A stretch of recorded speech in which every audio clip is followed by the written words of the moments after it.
할렐루야. 오늘 예레미야 13장 1절에서 14절 말씀입니다. 여호와께서 이와 같이 내게 이르시되 너는 가서 뱃띠를 사서 내 허리에 띠고 물에 적시지 말라 하시기로 내가 여호와의 말씀대로 띠를 사서 내 허리에 띠니라. 여호와의 말씀이 다시 내게 임하여 이르시되 너는 가서 내 허리에 띈 띠를 가지고 일어나 유브라데로 가서 거기서 그것을 바위 틈에 감추라 하시기로 내가 여호와께서 내게 명령하신 대로 가서 그것을 유브라데 물가에 감추니라. 여러 날 후에 여호와께서 내게 이르시되 일어나 유브라데로 가서 내가 내게 명령하여 거기 감추게 하신 띠를 가져오라 하시기로 내가 유브라데로 가서 그 감추었던 곳을 파고 띠를 가져오니 띠가 썩어서 쓸 수 없게 되었더라. 여호와의 말씀이 내게 임하니라. 이르시되 여호와께서 이와 같이 말씀하시니라. 내가 유다의 교만과 예루살렘의 큰 교만을 이같이 썩게 하리라. 이 악한 백성이 내 말 듣기를 거절하고 그 마음에 완악한 대로 행하며 다른 신들을 따라 그를 섬기며 그에게 절하니 그들이 이 띠가 쓸 수 없음 같이 되리라. 여호와의 말씀이니라. 띠가 사람의 허리에 속한 같이 내가 이스라엘 온 집과 유다 온 집으로 내게 속하게 하여 그들로 내 백성이 되게 하며 내 이름과 명예와 영광이 되게 하려 하였으나 그들이 듣지 아니하였느니라. 그러므로 너는 이 말로 그들에게 이르기를 이스라엘 하나님 여호와의 말씀에 모든 가죽 부대가 포도주로 차리라 하셨다 하라. 그리하면 그들이 내게 이르기를 모든 가죽 부대가 포도주로 찰 줄을 우리가 어찌 알지 못하리요 하리니 너는 다시 그들에게 이르기를 여호와의 말씀에 보라. 내가 이 땅의 모든 주민과 다윗의 왕위에 앉은 왕들과 제사장들과 선지자들과 예루살렘 모든 주민으로 잔뜩 취하게 하고 또 그들로 피차 충돌하여 상하게 하되 부자 사이에도 그러하게 할 것이라. 내가 그들을 불쌍히 여기지 아니하며 사랑하지 아니하며 아끼지 아니하고 멸하리라 하셨다라. 여호와의 말씀이니라. 할렐루야. 우리 오늘 화요일, 오늘은 우리 또 어린이 학교 수련회가 진행 중에 있고 오늘 마지막 날인데 이런 기도 많이 해주시기 바랍니다. 오늘 예레미야 13장은 유명한 이 썩은 뱃띠 비유가 나옵니다.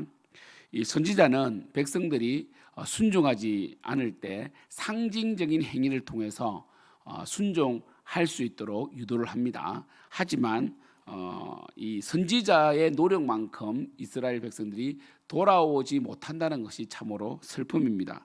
오늘 말씀 보면 여호와께서 이와 같이 내게 이르시되 너는 가서 뱃띠를 사서 내 허리에 띠고 물에 적시지 말라 하시기로 이렇게 말씀하셨습니다. 이 뱃띠가 허리에 띈다는 것은 허리에 속했다는 뜻이고 물에 적시지 말라는 것은 이 오염되지 아니하였다 이렇게 볼 수 있습니다. 그래서 이 오염되지 않고 잘 보존하라는 것입니다. 그리고 2절 내가 여호와의 말씀대로 띠를 사서 내 허리에 띠니라. 띠는 중요하죠. 허리는 그죠? 허리에 띠는 중요합니다. 사실 이 나의 몸의 일부는 아니지만 이 의복을 마지막 이 조염에 매어서 벗겨지지 않도록 하는 중요한 것이죠. 그죠? 3절 여호와의 말씀이 다시 내게 임하여 이르시되 4절 너는 사서 내 허리에 띈 띠를 가지고 일어나 유브라데로 가서 거기서 그것을 바위 틈에 감추라 하시기로. 이 유브라데 강은요 굉장히 멀어요. 1200km 떨어져 있어요. 과연 예레미야가 1200km 떨어진 유브라데 강으로 갔을까? 한 7일 정도 걸린단 말이에요. 아마 갔죠. 선지자는 또 순종하니까 그죠? 가가지고 이 바위 틈에 감추라는 거죠.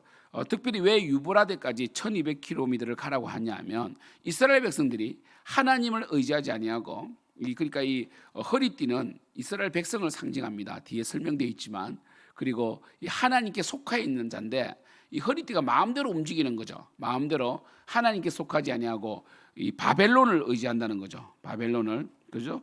열방을 의지한다는 거죠. 그래서 또 유브라데까지 끌려간다는 이 포로 생활을 상징하기도 합니다. 결국 이스라엘 백성들은 하나님을 의지하지 아니하고 자신의 생각과 또 자신의 욕망과 또 이방 민족을 의지함으로 어떻게 됩니까? 유브라데 강가에 이제 바위 틈에 물 속에 잠기게 됩니다. 5절 내가 여호와께서 내게 명령하신 대로 가서 그것을 유브라데 물가에 감추니라. 6절 여러 날 후에 여호와께서 내게 이르시되 일어나 유브라데로 가서 내가 내게 명령하여 거기 감추게 한 띠를 가져오라 하시기로. 이제 띠를 가져오라고 하였습니다. 그럼 이 예레미야 주위 사람들은 우리 어제 말씀 보신 것처럼 아나도 사람들이 예레미야를 죽이려고 했잖아요. 그죠? 없이 하려고 했잖아요. 예레미야는 그러나 담대하게 끊임없이 그들에게 심판을 선포합니다. 그러다 갑자기 사라진 거예요. 선지자가 사라졌습니다. 왜냐하면 1200km나 되는 유브라데 강가로 갔으니까요. 궁금할 거 아닙니까? 예레미야가 왜 사라졌지? 예레미야도 나타나요. 나타나가지고 이렇게 말하죠. 하나님께서 뱃띠를 유브라데의 바위 밑에 두고 오라고 했다. 물속에 왔다는 거예요. 그러면 이게 무슨 의미일까라고 궁금증을 자아내겠죠. 다시 가라고 하십니다. 또 그 먼 길을 가서 그리고 가져오라고 했습니다. 7절 내가 유브라데로 가서 그 감추었던 곳을 파고 띠를 가져오니 띠가 썩어서 쓸 수 없게 되었더라. 바로 이 예언자의 상징 행위는 결국 하나님을 의지하지 아니하는 이스라엘 백성의 심판을 말하는 것입니다. 하나님을 의지하지 아니하면 하나님의 백성은 썩게 됩니다. 썩게 돼요. 8절 보면 여호와의 말씀이 내게 임하니라 이르시되 9절 여호와께서 이와 같이 말씀하시니라 내가 유다의 교만과 예루살렘의 큰 교만을 이같이 썩게 하리라. 유다의 교만, 예루살렘의 큰 교만, 교만이 더 확장되죠. 그죠? 정강법이죠. 더 강해지고 있습니다.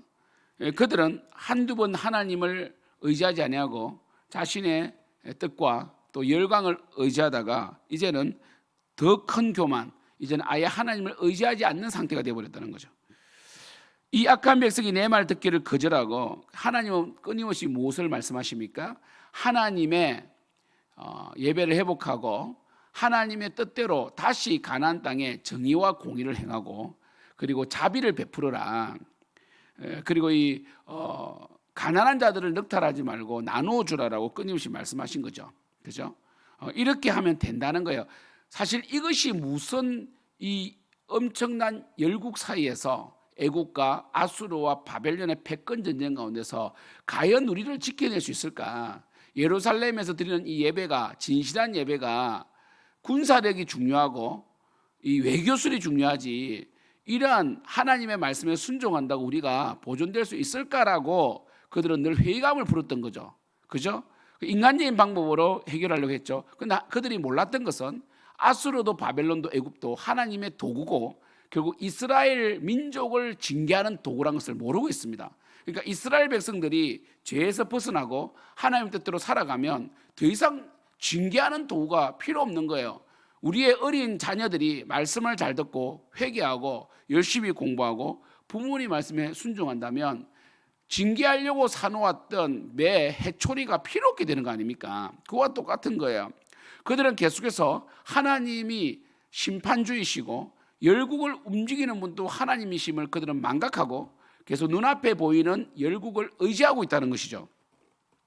그들은 교만하여서 하나님의 말씀을 듣지 않습니다.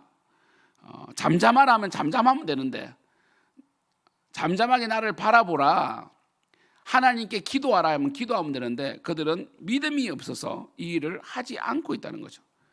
그 마음에 완악한 대로 행하며 고집대로 행한다는 거죠. 고집대로 다른 신들을 따라 그를 섬기며 이 다른 신은 뭡니까? 그들에게 이 풍요도 주시고 생명도 주신 하나님을 버리고 이 더 큰 풍요를 준다고 착각하게 만드는 바알이죠. 하나님이 우리에게 막 큰 부를 주지는 않습니다. 그래요. 하나님은 그런 분은 아니세요. 왜냐하면 우리는 이 그릇이 안 되기 때문에 너무 큰 부를 갑자기 소유하게 되면 타락하게 되기 때문에 하나님은 우리 일상의 삶 속에서 기적을 일으키신단 말이에요. 그래서 우리의 일상의 삶에서 작고 크고 그러니까 우리가 감당할 수 있는 정도의 복을 계속 주시면서 우리를 확장해 나가시거든요. 이게 연단이잖아요. 여러분 금을 재련할 때도 한 번에 금이 나오는 게 아닙니다. 그죠? 10번 도가니에서 10번을 재련해야 된다고 그러잖아요. 그죠? 풀무불에서. 그러니까 우리가 하루아침에 갑자기 성공한다든지 하루아침에 갑자기 부자가 돼버리면요 타락하게 돼요. 그래서 하나님께서는 분명히 우리를 사랑하시고 우리 가운데 역사하시되 조금씩 확장시키시는데 이 이스라엘 백성들은 그냥 대박을 꿈꾸는 거죠. 다 한 번에 받겠다는 거예요. 한 번에. 그래서 그걸 소유할 수 있고 그것을 자신들이 감당할 수 있다고 착각하는 거죠. 그래서 일상의 삶 가운데 역사하시고, 그리고 일상의 삶의 작은 행복을 누리게 하시고, 또 더 주시는 정말 이 하나님의 그 연단 가정을 생략하고 그냥 큰 걸 받아버리겠다는 이스라엘의 그 욕망을 자극하고 채워줄 수 있는 신이 바알이라고 믿었던 거예요. 바알이라고. 그래서 하나님 아닌 모든 다른 신은 이러한 연단 과정이 생략된, 나의 욕망을 무한정 채워줄 수 있다고 착각하게 만드는 헛된 가르침, 헛된 교훈, 헛된 우상을 섬겼다는 거죠. 그들은요. 그에게 절했다는 거죠. 그러므로 이 띠가 쓸 수 없게 되었다. 여호와의 말씀이니라. 띠가 사람의 허리에 속한 같이 내가 이스라엘 온 집과 유다 온 집으로 내게 속하게 하여 그들로 내 백성이 되게 하여 내 이름과 명예와 영광이 되게 하려 하였으나 그들이 듣지 아니하였느니라. 하나님은 온 만물의 주인이시고 온 만물의 통치자세요. 그래서 이스라엘과 함께 영광을 누리려고 하셨어요. 그 수많은 민족 중에 이스라엘을 택하시고 이스라엘을 선민으로 선택된 민족으로 삼으시고 이스라엘과 함께 그 영광을 나누려고 했어요. 하나님의 방식대로 하면 생명이 살아나고 살게 되고 그리고 회복되고, 하나님 방식으로 하면 정말 이 하나님의 그 보호하신 가운데 천하무적이 되는 거예요. 하나님의 이름을 이스라엘 백성들의 그 순종의 삶과 그 믿음을 통하여 만천하에 드러내기를 원하셨는데 그들은 하나님을 떠나고 그들을 이러한 창조적인 고난, 신앙적인 고난을 버리고 그냥 그들의 욕망을 채워줄 것 같은 거짓신을 따라갔다는 것이죠. 그러므로 그들은 용도가 폐기되었습니다. 그리고 또 두 번째 비유를 말합니다. 바로 포도주 가죽 부대의 비유, 속담을, 일상적인 속담을 가지고 이렇게 말합니다. 그러므로 너는 이 말로 그들에게 이르기를, 그러니까 이 그러므로는 연결되어 있다는 거잖아요. 그죠? 이제 너희들은 하나님을 의지하지 않았기 때문에 썩은 뱃띠처럼 망하였다. 그럼 이 망한 이스라엘에게 남아있는 것은 바로 진노뿐이라는 거죠. 그러므로 너는 이 말로 그들에게 이르기를 이스라엘 하나님 여호와의 말씀이 모든 가죽 부대가 포도주로 차리라 하셨다라. 이게 축복의 말이거든요. 모든 가죽 부대는 포도주로 차리라. 이 말은요 축복의 말입니다. 포도주 가죽 부대에 포도주가 가득 찬 것은 축복이죠. 그리하면 그들이 내게 이르기를 모든 가죽 부대가 포도주로 찰 줄을 우리가 어찌 알지 못하리요 하리니.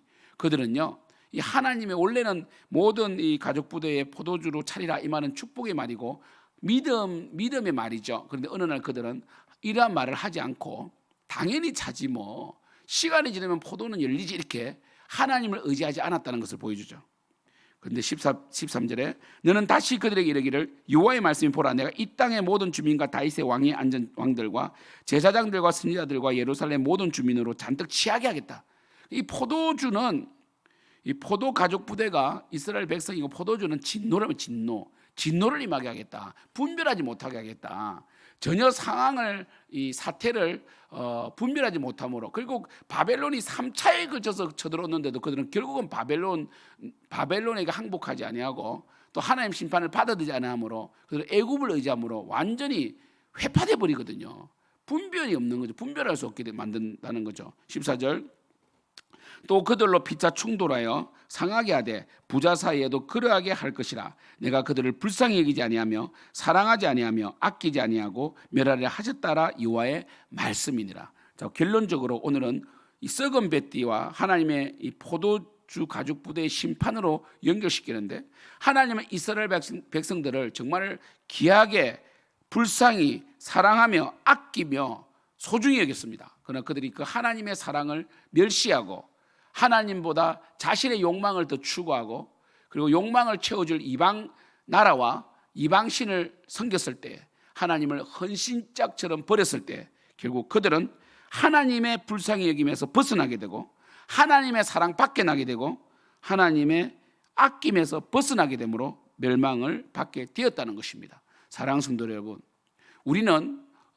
일상의 삶을 소중히 여기고 이 일상의 삶 속에서 기적을 일으키시고 큰 길을 내시고 우리가 감당할 수 있도록 축복의 그 지경을 넓히시는 하나님을 바라보고 하나님의 말씀에 순종하며 예배드림에 목숨을 걸어야 됩니다. 하나님을 예배드림이 기쁨이 되어야 되고 하나님을 찬양하는 우리가 되어야 됩니다. 만약 우리가 하나님을 사랑하지 아니하고 하나님을 예배하지 아니하며 세상 것에 관심을 가지고 또 우리의 욕망을 계속해서 추구해 나간다면 우리는 오늘 이스라엘 백성에게 임한 이 진노처럼 분별할 수 있는 지혜가 사라질 것이고 결국 마지막 패망할 것이라는 것입니다. 멸망할 것이라는 것입니다. 사랑하는 성도 여러분, 우리 다음 세대 친구들이 수련회 중에 있습니다. 오늘 안전사고 나지 않도록 잘 기도해 주시고 우리 다음 세대 친구들이 정말 하나님의 그 말씀을 신뢰하고 굳건한 믿음으로 이 세상을 다스리고 정복할 수 있도록, 그리고 이 세상에 유혹에 물들지 않도록 기도를 많이 해주시기 바라고, 여러분들도 여러분 삶 속에 하나님만을 신뢰하고 하나님을 의지하여 경건하게 믿음으로 살아갈 수 있기를 축복합니다. 많이 덥지만 이 더위 속에는 잠잠해야 돼요. 그죠? 너무 분노하거나 짜증내지 마시고 조금 이 템포를 늦추시고 이 더위 속에 또한 여러분이 할 일을 해나갈 수 있도록 기도하며 나갑시다. 기도하겠습니다.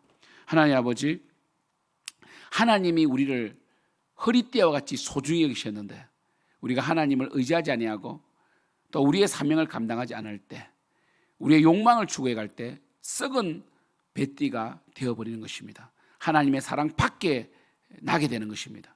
우리 귀한 성도님들이 하나님의 사랑을 받은 자, 입은 자로서 하나님의 진노가 아니라 축복으로, 정말 이 포도주는 축복인데 진노의 포도주가 아니라 축복의 포도주로 가득가득 채워지게 하시고 삶 가운데 하나님의 그 놀라우신 하나님의 역사, 하나님의 기적을 맛보는, 순종이 기적을 일으킨다는 걸 알고 기적을 바라는 것이 아니라 순종하는 하나님의 친백성 될 수 있도록 역사하여 주시고, 많이 덥습니다. 주여, 우리 성도님들 건강을 지켜주시고 특별히 일을 그르치지 않도록 지혜롭게 행할 수 있도록 마음의 평강을 허락하여 주시옵소서. 예수님의 이름으로 기도드립니다. 아멘. 하늘에 계신 우리 아버지여, 이름이 거룩히 힘을 받으시오며 나라가 임하옵시오며 뜻이 하늘에서 이루어진 것 같이 땅에서도 이루어지이다. 오늘 우리에게 일용할 양식을 주시옵고 우리가 우리 죄를 사하여 준 것 같이 우리 죄를 사하여 주시옵고 우리를 시험에 들게 하지 마시옵고 다만 악에서 구하시옵소서. 대개 나라와 근세와 영광이 아버지께 영원히 있사옵나이다. 아멘.